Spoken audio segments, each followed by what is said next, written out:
Well, hello, I'm Ryan Weaver, and I'm a member of Chapter EAA 582. In fact, that's how I came across this lovely yellow Avid here.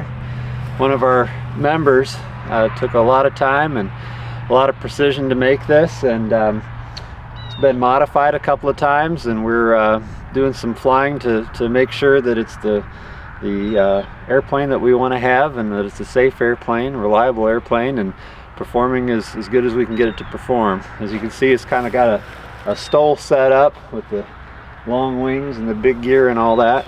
But so I agreed to test fly this a few times now, and I got to say it's a really lovely airplane. We're just kind of dialing everything in, making it just right at this point, and it's been a real pleasure.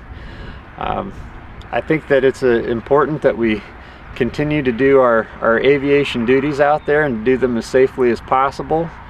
There's always a little bit of risk involved in these things, but risk management can go a long way to try to make these things safer. I know that my kids would like to see me home today.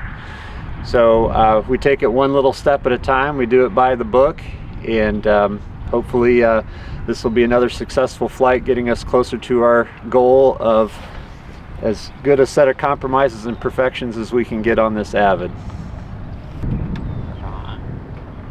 Let's take it back.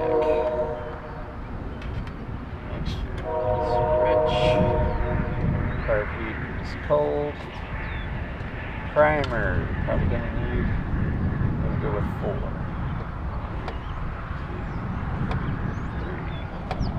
4. 4.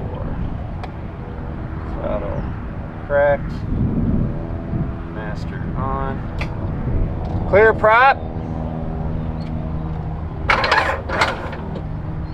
Oh, let's try that again. Clear prop. We got a battery issue, I think. I'll try one more time.